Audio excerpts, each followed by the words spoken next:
नमस्कार। स्वागत है आप सभी का आपके अपने चैनल एस्ट्रोलॉजी लर्नर पर। आओ ज्योतिष सीखें पार्ट 7, जिसमें आज हम बात करेंगे राशि क्या होती है, राशि का परिचय और साथ ही साथ लग्न का भी परिचय यहाँ पर मैं आपको दूंगा। राशि और लग्न में क्या अंतर है यह भी बताऊंगा। और आज हम मेष राशि की बात करेंगे, मेष राशि की और मेष लग्न की। मेष राशि कितने नक्षत्रों से, कौन कौन से नक्षत्र उसमें उपयोग में आते हैं और उनका क्या फल है यह भी जानकारी दी जाएगी। मेष लग्न क्या होती है, कौन उसके लिए पापी होते हैं, कौन से ग्रह पापी हैं, कौन से ग्रह उसमें शुभ फलदायक हैं, कौन से अशुभ फलदायक हैं, कौन से मारक ग्रह हैं, तो उन सब की यहाँ पर आज आपको जानकारी मिलने वाली है जो आपके फलादेश करने में बहुत ज़्यादा महत्वपूर्ण रहेगी। तो चलिए शुरू करते हैं इस महत्वपूर्ण विषय को।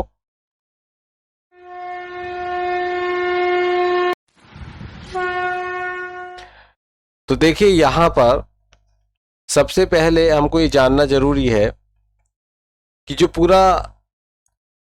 पूरा आकाश मंडल है ये 360 डिग्री का आप मान सकते हो, या 108 भाग, इसके 108 भाग हैं इसके। तो 108 भाग कर सकते हैं हम इसके। 108 भागों का संग्रह है पूरा आकाश मंडल। इस आकाश मंडल में अब राशियां होती हैं 12। अब 12 राशियां कौन कौन सी होती हैं, तो जो 12 राशियां हैं उनको आप देखिए। तो जो राशि हैं, सबसे पहले हम मेष राशि की बात करेंगे। मेष राशि 1 नंबर पर होगी। दूसरे नंबर पर वृषभ राशि होगी या वृष राशि कहेंगे। तीसरे नंबर पर मिथुन राशि है। चौथे पर कर्क, 4 लिखा आपको मिलेगा बिल्कुल। कर्क राशि ये आपको बहुत ध्यान से समझ लेना है, जैसे ये क्रम है उसी क्रम से आपको समझना है। 5वें पर सिंह, 6ठे पर कन्या राशि, 7वें पर तुला राशि, 8वें पर वृश्चिक राशि, 9वें पर धनु राशि, 10वें पर मकर राशि, 11वें पर कुंभ राशि और 12वें पर मीन राशि। यदि हम इनके स्वामियों को भी देखें तो इनके स्वामियों के लिए जो मेष राशि, इसके स्वामी मंगल होते हैं और वृषभ राशि के जो स्वामी हैं वे शुक्र होते हैं। मिथुन राशि के स्वामी बुध होते हैं। कर्क राशि के स्वामी चंद्रमा होते हैं। सिंह राशि के स्वामी सूर्य होते हैं और कन्या राशि के स्वामी बुध होते हैं। इसी तरीके से तुला राशि जो 7वीं राशि है, इसके स्वामी शुक्र होते हैं। वृश्चिक राशि के स्वामी मंगल होते हैं और धनु राशि के स्वामी बृहस्पति या गुरु होते हैं। मकर राशि के स्वामी जो शनि देव हैं वह होते हैं और कुंभ राशि के स्वामी भी जो शनि हैं वही होते हैं। और मीन राशि के स्वामी बृहस्पति, या बृहस्पति को गुरु भी कहा जाता है, इसलिए इनमें कभी संशय मन में ना रखें कि ये गुरु हैं या बृहस्पति, दोनों एक ही हैं। तो गुरु बृहस्पति हैं वो, उनको भी उनकी ही ये राशि है मीन और धनु राशि। तो इस तरीके से राशि और राशियों के स्वामियों को यहाँ पर हमने समझ लिया। अब हम बात करते हैं कि एक राशि के यदि अंश की बात करें तो 360 अंश का पूरा ब्रह्मांड का जो पूरा आकाश मंडल है, इस आकाश मंडल को यदि 12 राशियों में बांट दिया जाए तो एक राशि के लिए जो निकल कर आता है, अंश जो निकल के आते हैं वह 30 डिग्री निकल के आते हैं। एक राशि के लिए 30 डिग्री अंश निकल के आ जाते हैं। 30 डिग्री अंश निकल के आ जाते हैं एक राशि के लिए। वहीं यदि हम 108 भाग माने तो 108 भाग को भी 12 राशियों में बांटोगे तो वहां भी 9 भाग या 9 चरण, भाग या चरण कहते हैं। और एक नक्षत्र 4 चरण का होता है। एक नक्षत्र 4 चरण का होता है और कुल मिलाकर 27 नक्षत्र होते हैं। देखिए नक्षत्रों की संख्या 27 होती है और एक नक्षत्र में 4 चरण या 4 भाग होते हैं, 4 हिस्से होते हैं। इस प्रकार से 27 गुणा 4 करेंगे हम तो हमारे पास में वही 108, जो पूरे जो आकाश मंडल है उसकी जो गणना है वो 108 भागों में है, तो 108 भाग निकल के आ जाते हैं। इस प्रकार से एक राशि को 9 चरण प्राप्त होते हैं। अब एक राशि बनाने के लिए हमें कितने नक्षत्रों की आवश्यकता होगी? एक नक्षत्र में 4 चरण, तो एक नक्षत्र, दूसरा नक्षत्र, और तो यहाँ पर हमारे पास में 8 चरण आ जाते हैं। अब बचा क्या 9 करने के लिए? एक चरण। तो एक चरण हम किससे लेंगे? तीसरे नक्षत्र से लेंगे, जिसके पास में 4 है उसमें से 1 लेंगे, तो 1/4 जो भाग होगा वह तीसरे नक्षत्र का होगा। तो कुल मिलाकर 2.25 नक्षत्र की एक राशि बनती है। तो हम यहाँ पर ये समझ गए कि राशि का निर्माण कैसे होता है, कौन कौन से नक्षत्र से होता है। और अब हम यहाँ पर ये समझेंगे कि राशि और लग्न में क्या अंतर है। तो देखिए यहाँ पर एक कुंडली है, ये आप इसको ध्यान से देखिए। यहाँ देखिए, यहाँ पर एक ये 12 खाने दिए हुए हैं जिनमें आप 1 से लेकर 12 तक अंक लिखोगे। 2 से लेकर 2 से भी शुरू कर सकते हो, 3 से भी कर सकते हो, वह आपकी इच्छा है, जो भी कुंडली आपके पास में होगी। तो जैसे यहाँ पर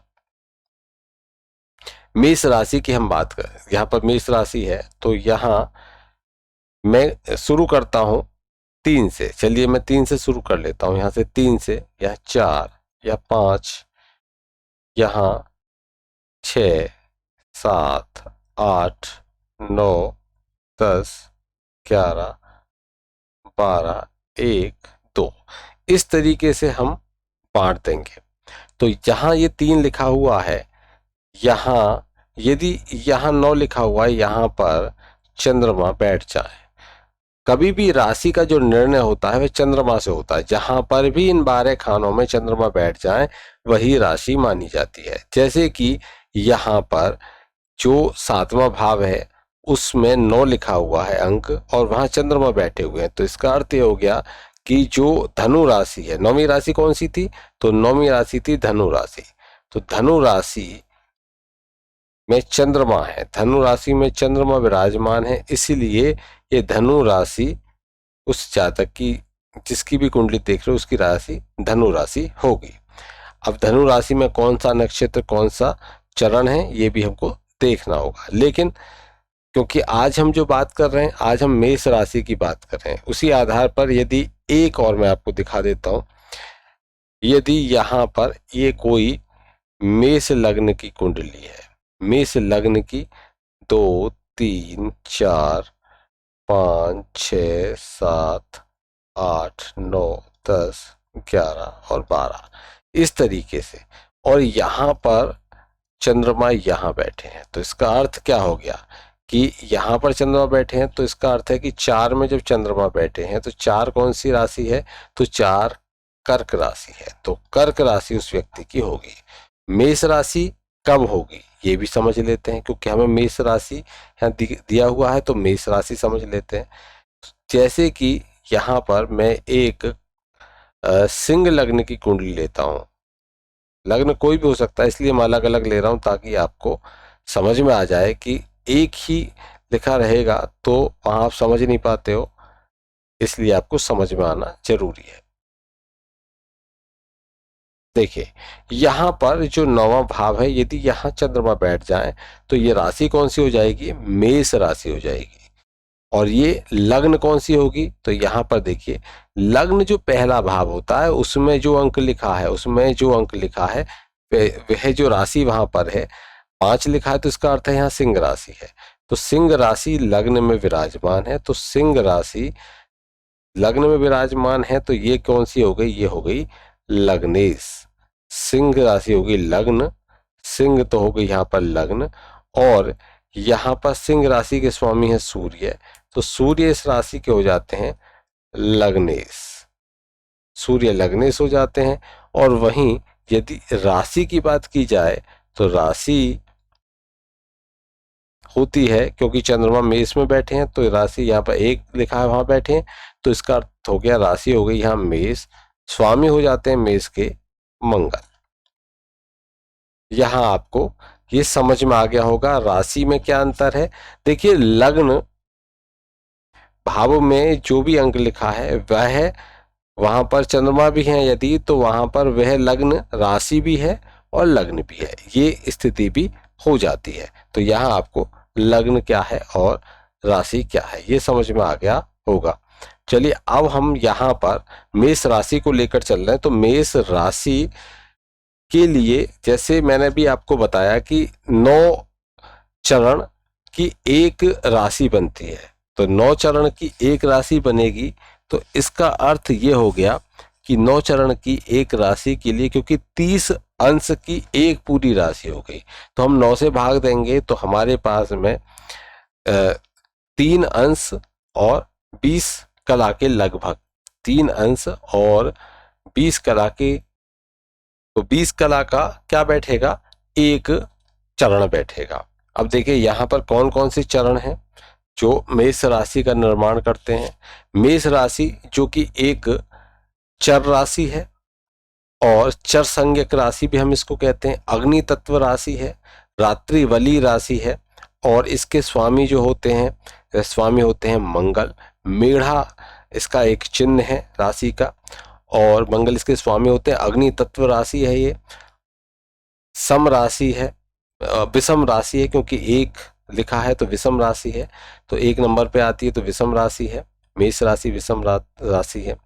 और यहाँ पर इसके चरण अश्वनी, भरणी और कृतिका का एक चरण, अश्वनी के 4 चरण, भरणी के 4 चरण और कृतिका का एक चरण यहाँ पर इसमें राशि का निर्माण करता है। तो आइए पहले राशि इन चरणों के आधार पर हम इसका विश्लेषण कर लेते हैं। देखिए अश्वनी नक्षत्र के 4 चरण हैं, जिसमें पहला चरण है जिसका अक्षर होता है, अश्वनी नक्षत्र के स्वामी होते हैं अश्वनी कुमार, और इसका जो नक्षत्र है वह है चू। तो यहाँ पर चू अक्षर है नक्षत्र चरण का अक्षर, और इसके अधिपति होते हैं इस चरण के केतु और मंगल। केतु और मंगल जो अधिपति हैं, यह इसको जो फल देते हैं वह उस व्यक्ति को उग्र कर देते हैं जिसकी कुंडली है, जातक निरंकुश होता है, उग्र स्वभाव का होता है। वहीं यदि दूसरा चरण है जिसमें चे अक्षर आता है, दूसरे चरण के स्वामी केतु और शुक्र हो जाते हैं। केतु और शुक्र होने से व्यक्ति विलासी प्रवृत्ति का हो जाएगा, विलासी रहेगा, तो भोग विलास में लगा रहेगा, इस तरह की उसकी एक आदत हो जाएगी। वहीं जो तीसरा चरण है, तीसरे चरण में जिसका अक्षर चो होता है, वहीं चो अक्षर से, जैसे नामाक्षर है, बालक का नाम रखा जाता है, तो जिस अक्षर से वो निकल के आता है, जैसे चो निकलेगा, वो तीसरा चरण होगा अश्वनी का, तो वहां पर उसके स्वामी केतु और बुध होंगे। अब देखिए बुध है तो बुध और केतु ध्वजा है, तो बुध क्या होगा, बुद्धि का कारक है। तो ये जो विचार हैं उस व्यक्ति के विचारों में स्थिरता होगी, उस व्यक्ति के जो विचार होंगे स्थिर होंगे। ऐसा नहीं है कि आज कुछ कहा कल कुछ कहा, आज कुछ सोचा कल कुछ और सोचा। वह व्यक्ति स्थिर विचारों का होगा, जो सोच लिया वह सोच लिया, तो वह पूरे एक दृढ़ संकल्पी होगा। अब वहीं देखते हैं, यदि अश्वनी नक्षत्र के चौथे चरण में किसी का जन्म हुआ है तो अक्षर होगा ला, और वहीं स्वामी हो जाते हैं केतु और चंद्रमा। केतु और चंद्रमा होने से उस व्यक्ति में एक एनर्जी लेवल जो होगा उसका बहुत अच्छा होगा, ऊर्जावान होगा, और वह उसको वह शक्ति अंदर से उसमें पैदा होती रहेगी, उसमें एक ऊर्जा पैदा होती रहेगी जो उसे कभी बैठने नहीं देगी। वह उसका मन हमेशा कुछ ना कुछ करने के लिए लगा रहेगा। तो ये वहीं जब भरणी नक्षत्र है उसके स्वामी होते हैं काल, और नक्षत्र के अधिपतियों की भी बात करेंगे तो पहले चरण का अक्षर होता है ली। तो ली जो अक्षर है इसमें सूर्य और शुक्र इसके अधिपति होते हैं। सूर्य शुक्र का अधिपति होने से वह व्यक्ति जो जातक होता है वह अभिमानी भी हो जाता है। उसको चापलूस, जो उसके आसपास में चापलूस होते हैं वह उसको बहुत पसंद होते हैं। अभिमानी हो गया, खुद अहंकारी है, और चापलूस उसको पसंद होते हैं। यदि वह जो भरणी नक्षत्र में उसका जन्म हुआ है पहले चरण में, तब यदि किसी जातक का जन्म भरणी नक्षत्र के दूसरे चरण में हुआ है तो उसका नाम अक्षर होगा लू, और वह शुक्र और बुध उसके अधिपति होंगे। शुक्र और बुध उसके अधिपति होंगे। शुक्र और बुध जो हैं वह जातक को बौद्धिक कार्यों की तरफ, जो उसकी इंटेलिजेंस से रिलेटेड है, जो उसकी बुद्धि से संबंधित कार्य हैं, ऐसे कार्यों की तरफ उसको प्रवृत्त करते हैं, उसको बढ़ाने का कार्य करते हैं कि वो बुद्धि से संबंधित कार्य करता है। जहाँ पर लॉजिक लगता हो, बुद्धि लगती हो, वहाँ पर वह व्यक्ति ज़्यादा अपने आप को सुखी मानता है। वहीं यदि तीसरे चरण में किसी का जन्म होता है तो वह शुक्र तो यहाँ पर उसमें स्थिरता तो होती है, और वहाँ पर वह व्यक्ति दोहरे स्वभाव का भी होता है। व्यक्ति दोहरा स्वभाव होगा, उसका ले अक्षर होगा, दोहरे स्वभाव का व्यक्ति होगा, डबल व्यवहार करेगा, इसकी वह प्रवृत्ति होगी। अधिक संतुलित होगा, संतुलित अधिक होगा। वहीं मंगल शनि होते हैं जो चौथे चरण के, जिसका अक्षर है लो, और मंगल शनि जो होते हैं वो व्यक्ति में उग्रता देते हैं, और उग्रता के साथ साथ वह मन के जो भाव हैं अपने, उनको कभी किसी के सामने प्रकट करना पसंद नहीं करता, उनको नहीं बताता, उनको छुपा कर रखता है। कृतिका नक्षत्र, तो जिसका भी जन्म कृतिका नक्षत्र के पहले चरण में हुआ है, देखिए कृतिका के स्वामी होते हैं अग्नि, और यहाँ पर जिनका भी जन्म हुआ है उनका नामाक्षर होगा आ, और नक्षत्र का ये जो पहला चरण है उसके स्वामी सूर्य और गुरु होते हैं। तो जो भी आ अक्षर के में जिनका जन्म हुआ है वह सभी के अंदर एक गुण मिलता है, वह मिलता है शालीनता का और उदारता का। वह व्यक्ति बहुत उदार और शालीन होता है। तो कुल मिलाकर ये मेष राशि का पूरा परिचय है, जिसमें नक्षत्र के आधार पर मैंने यहाँ पर ये परिचय दिया है। अब देखिए यहाँ पर अगर हम लग्न की बात करें तो लग्न की मैंने आपको बता दिया। जो लग्न है, वैसे राशि के पूरा जो विवरण है उसमें ये चर राशि है, अग्नि तत्व राशि है और रात्रि बलि राशि है। तो ये सारी राशि के बारे में जानकारी है। अब यहाँ पर महत्वपूर्ण हम देखेंगे, आगे लग्न को समझेंगे। लग्न को जानना अति आवश्यक है, क्योंकि लग्न क्या होती है। देखिए जब कुंडली का पूरा विश्लेषण करेंगे तो हम आपको बताएंगे। वैसे लग्न के बारे में आपको बता देता हूँ। जो पहला भाव होता है किसी भी व्यक्ति के शारीरिक गठन से संबंधित होता है। तो उस व्यक्ति की खुद की, अगर उसकी खुद के स्वयं के बारे में जानना है तो उसके लग्न को जानना जरूरी होगा, पहले भाव को जानना जरूरी होगा। तो यहाँ पर जो पहला भाव है उसमें एक लिखा होगा, इसका अर्थ है वह मेष लग्न है। मेष लग्न के लिए देखिए त्रिक भाव होते हैं, छठा, आठवां और 12वां। इन भावों को हम त्रिक भाव बोलते हैं, जो खराब भाव माने जाते हैं। छठा भाव रोग ऋण शत्रु का भाव होता है। आठवां भाव आयु का भाव है, आयु का भाव है। सातवां भाव मारक भाव होता है, विवाह का भाव भी होता है, मारक भाव भी होता है। दूसरा भाव चल अचल संपत्ति वाणी का भाव भी है, शिक्षा का भाव भी है, विद्या का भाव भी है। तो और 12वां भाव व्यय का भाव भी है, जेल का भाव भी है, विदेश का भाव भी है। तो ये जो 6, 8 और 12 भाव होते हैं, 6, 8 और 12 भाव, 6, 8 और 12, 6, 8 और 12 भाव जो हैं वह त्रिक भाव माने जाते हैं, खराब भाव माने जाते हैं, नुकसान देने वाले भाव माने जाते हैं। और इनके साथ साथ में जो दूसरा भाव है और 7वां भाव है, ये मारक भाव माने जाते हैं। दूसरा 7वां मारक भाव माने जाते हैं। 11वां भाव पाप भाव माना जाता है, पापी माना जाता है। तीसरा भाव अशुभ माना जाता है, जो तीसरा भाव है ये अशुभ माना जाता है। कुंडली में ये ध्यान रखिए, यदि किसी की मेष लग्न है, तो जिसकी जातक की मेष लग्न है, यदि हम उसे देखें तो ऐसा व्यक्ति पतला दुबला होता है, अधिक बोलने वाला होता है। उसका स्वभाव जो होता है वह थोड़ा सा गर्म मिजाज होता है, उग्र स्वभाव का होता है। रजोगुणी होता है, रजोगुणी होता है, अहंकारी होता है, चंचल भी होता है और बुद्धिमान और धर्मात्मा भी होता है। बहुत चतुर होता है। संतान कम होती है उसकी, अल्प संततिवान होता है। ऐसा नहीं कि होती नहीं है, होती है लेकिन कम संतान होती है। पित्त प्रकृति का होता है, अधिक पित्त होता है उसमें, क्योंकि अग्नि तत्व है तो अधिक पित्त वह देगा ही देगा। सब प्रकार के भोजन करने वाला होता है, उदार होता है, कुल का दीपक होता है। लेकिन मेष लग्न जिसकी है वह स्त्रियों से कहीं ना कहीं उसके अंदर इतना स्नेह नहीं होता, स्त्रियों के प्रति उसके मन में स्नेह नहीं होता। और यदि वह स्त्री लग्न की कुंडली है तो उसका पुरुषों के प्रति स्नेह नहीं होगा, ये ध्यान रखिए। ये उसके गुण में मिल जाता है। ये अग्नि तत्व राशि है। और जो अग्नि त्रिकोण है उसमें, अग्नि त्रिकोण में कौन कौन सी आती है, मेष, सिंह और धनु, उसकी पहली राशि होती है। इसके स्वामी मंगल जो है वह एक अग्नि ग्रह माने जाते हैं। तो ये जो मेष राशि है स्वभाव से इसका जो ओजस्वी होता है, दबंग होता है इसका जातक, साहसी होता है और उसकी इच्छा शक्ति दृढ़ होती है। जन्मजात, अपने आप को ये कह सकते हैं कि जन्मजात योद्धा होता है।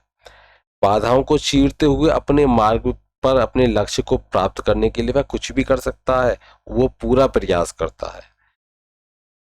वहीं जो मेष लग्न के जातक होते हैं वो हमेशा मस्तिष्क में बड़ी बड़ी सोच, बड़ी बड़ी योजनाएं लेकर चलते हैं और उनके दिमाग में बड़ी बड़ी योजनाएं चलती ही रहती हैं। ऐसे जो जातक हैं वह राजनेता, संगठनकर्ता, जैसे कि मैनेजर हो गए, ऑर्गेनाइजर हो गए, इस तरह के होते हैं।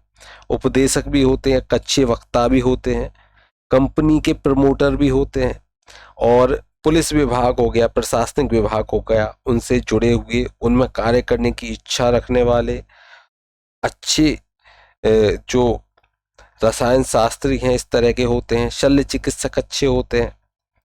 लोहा और इस्पात का कार्य भी वह कर सकते हैं। लेकिन यदि वह गलत प्रवृत्तियों में के शिकार हो जाएं तो वह अपराध की तरफ भी बढ़ जाते हैं। मेष लग्न के जो जातक हैं, क्योंकि मेष सिर का प्रतिनिधित्व करती है, तो वैसे तो ये आयु प्रयत्न जो शुरू से लेकर अंत तक स्वस्थ रहते ही हैं अधिकतर, लेकिन फिर भी इनमें शरीर में कुछ थकावट का ये कभी कभी अनुभव भी करते हैं। रोगों से इनके अंदर लड़ने की बहुत अच्छी क्षमता होती है, लेकिन छोटी मोटी गंभीर चोट दुर्घटना होने की इनको खतरा रहता है, और अधिकतर सिर पर खतरा रहता है, सिर पर खतरा रहता है। अब यहाँ पर हम मेष लग्न में ये देख लिया, तो अब मेष लग्न के लिए एक विशेष बात ध्यान में आपको रखनी है। क्या देखना है कि कौन इसके लिए पापी है। इसके लिए अब देखिए, यहाँ पर देखिए मेष लग्न जब एक यहाँ लिखा होगा तो छठे भाव पर कन्या राशि आ जाएगी, छठे भाव पर कन्या राशि, आठवें भाव पर वृश्चिक राशि, 12वें भाव पर गुरु राशि, मीन राशि, और मीन के हो गए गुरु। तो इस तरीके से हमको ये ध्यान में रखना है।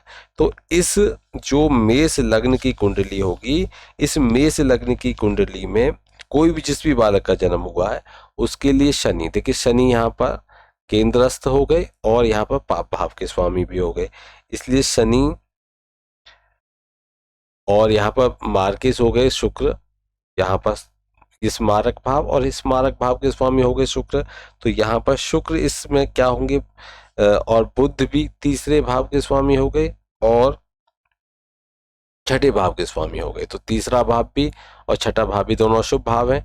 तो बुध इनके स्वामी होने से एक बुध क्या हो गए हैं, तो बुध पापी हो जाते हैं, इधर शनि भी पापी हो जाते हैं, और लेकिन शुभ फल देने वाले भी हैं शनि, बुध भी पापी हो जाते हैं, शनि शुभ फल देने वाले भी हैं लेकिन शनि पापी हो जाते हैं। वहीं सूर्य जो है वो त्रिकोण, त्रिकोण कौन से होते हैं, ये 5वां भाव, 9वां भाव और पहला भाव, इनको त्रिकोण भाव कहा जाता है। इन त्रिकोण भाव के ये स्वामी हैं।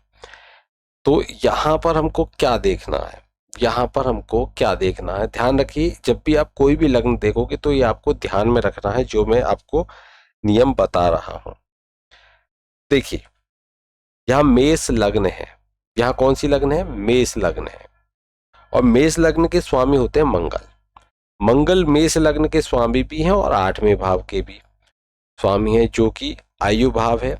तो यहाँ से आयु का और यहाँ से आने वाली परेशानियों का, समस्याओं का देखा जाता है 8वें भाव से। तो ये समस्याओं या परेशानियों का भाव भी है। तो 8वें भाव के स्वामी हैं और लग्न के भी स्वामी हैं। तो लग्न महत्वपूर्ण होती है, इसीलिए ये अशुभ फल नहीं देंगे।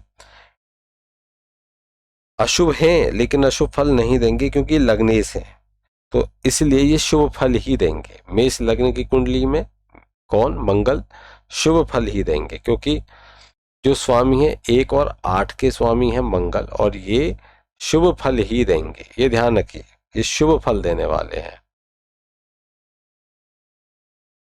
ये शुभ फल देने वाले हैं। उसी तरीके से यदि